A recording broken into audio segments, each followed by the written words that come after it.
Bonjour à tous, j'espère que vous allez bien. Aujourd'hui on se retrouve dans une nouvelle vidéo tuto où je vais vous montrer comment faire un nounours napolitain.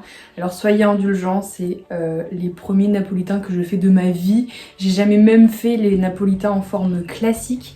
Je vais aussi dans ce tuto vous montrer comment faire un coulis sans fimo liquide, puisque je ne sais pas pour vous, mais moi actuellement la fimo liquide je n'arrive pas à en trouver. J'espère que ce tuto va vous plaire et je vous souhaite bon visionnage. Vous allez avoir besoin de pâte caramel, jaune tournesol et vanille que je mélangerai, chocolat et blanc. On va utiliser un rouleau, une lame, un coulis blanc dont je vous donnerai la recette, une aiguille, des emporte-pièces ou des patrons en forme d'ours et d'un clou si vous souhaitez accrocher votre création. On va commencer par faire une plaque plutôt épaisse du mélange de jaune tournesol et de vanille. Avec le recul, mettez plus de vanille parce que je trouve la pâte un petit peu trop foncée. Et on va emporte-piécer notre forme d'ours 2 fois. Je fais le même procédé avec une plaque de pâte caramel. Cette fois-ci, je n'emporte-pièce qu'une seule fois. Votre plaque de caramel doit être légèrement plus épaisse que vos plaques de vanille. Je viens prendre une plaque fine de chocolat et je refais 2 formes d'ours. Il faut que cette pâte soit plus fine que les autres.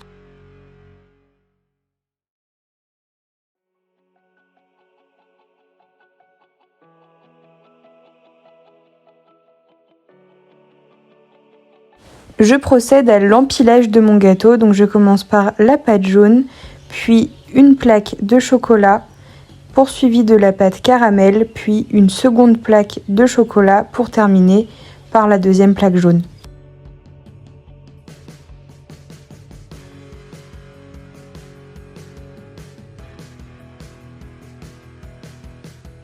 Une fois ça fait, donc ça s'est légèrement déformé, donc je viens réemporte-piécer.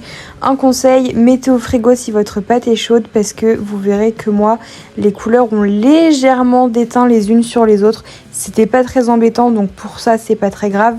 Mais si jamais votre pâte est chaude, vraiment mettez votre création 5 minutes au réfrigérateur avant de faire cette étape. Ensuite, vous voyez que je prends mon aiguille et je viens texturer toutes les couches sauf celle de chocolat. Donc je viens tout simplement faire des lignes, arracher la pâte, la remettre, un peu comme un macaron. Voilà, je pense que les images parlent d'elles-mêmes.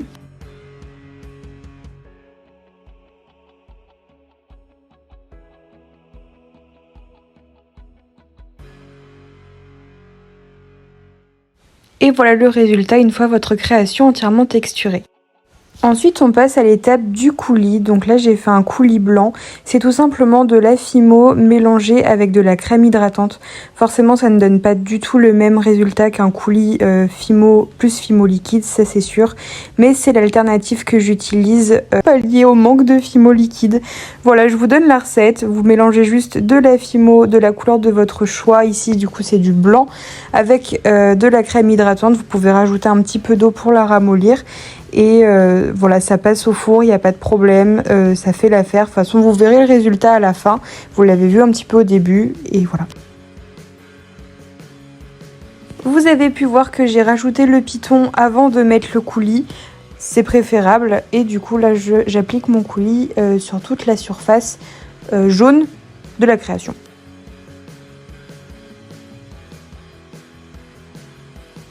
Une fois que le résultat me convient, je viens couper des petits morceaux de pâte chocolat. C'est tout simplement un fin boudin que j'ai pré-cuit et que j'ai de pâte chocolat du coup, que j'ai pré-cuit et que j'ai ensuite découpé. Ça repasse au four, il n'y a pas de problème.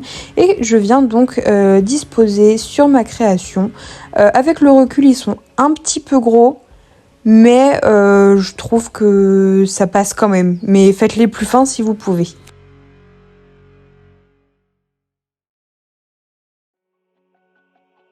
Donc voilà, une fois fait, vous n'avez plus qu'à passer votre création 30 minutes à 110 degrés au four et voilà le résultat.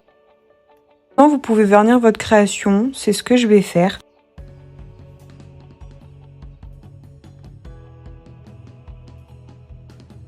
Et voilà ce que ça donne une fois verni.